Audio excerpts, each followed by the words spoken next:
After possession after possession. It's just the way the game goes sometimes. It felt like we could have that one.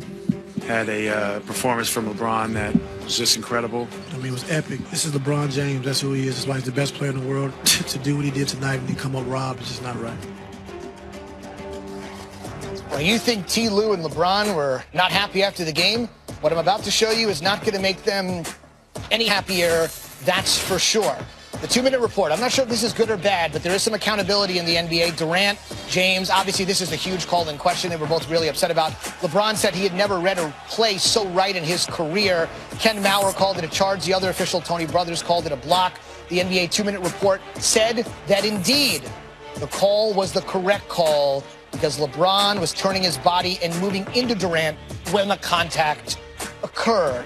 So now you're in a situation where they basically said, replay showed LeBron James was not in a legal guarding position because he was turning his body and moving into Durant when contact occurred. Again, LeBron vehemently opposing this, saying he was well outside of the restricted area. Then we move on to this particular situation where LeBron is being held by Draymond Green.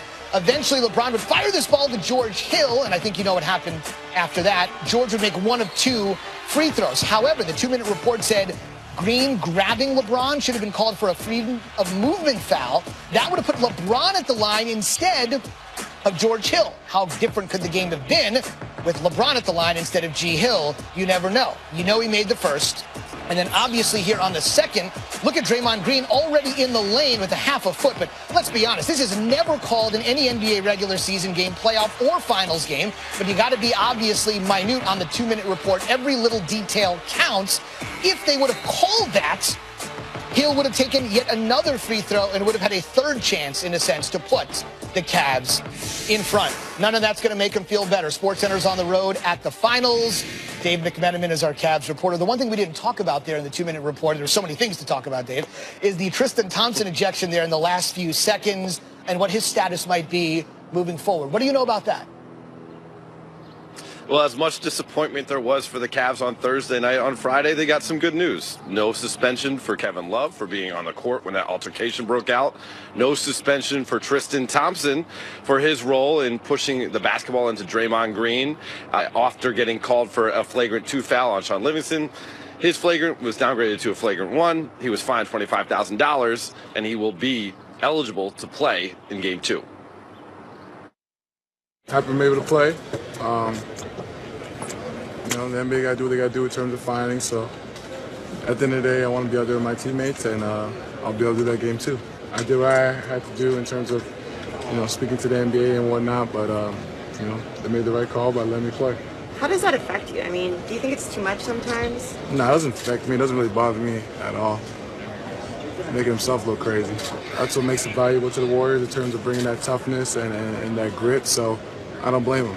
Every team needs a guy like that. When Tristan tells you to meet him outside, what's your reaction? I can't meet him outside of here because I'll still get fined. But I can meet him in the streets any day. So, you know, you can say somebody meets you at the bus. I'm not. I keep taking care of my family, man. I can meet you at the bus. But, you know, the summers, you can meet anybody anywhere. So, all to meet me outside and meet me at the bus. Like, I ain't gonna give up no money for that. But, you know, if you want to see me somewhere else, that's fine. Anytime. Tristan Thompson is one of just 6 players who have played in all 19 of the NBA Finals games between the Warriors and the Cavs over the last 4 years, including LeBron, JR, Steph Curry, and Sean Livingston, and Klay Thompson.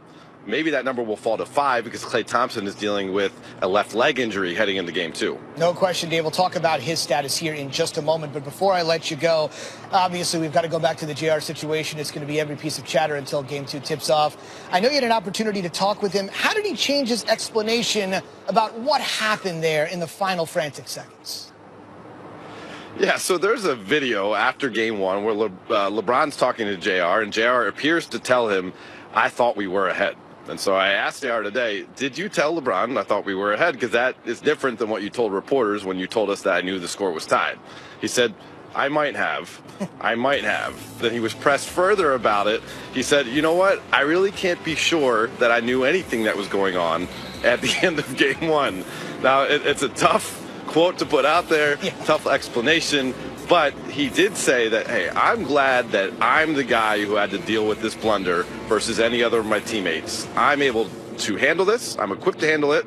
I'm sure I'll bounce back. LeBron James called J.R. Smith the most resilient teammate he's ever played with. No question about it. There is something to be said for personal accountability and culpability here.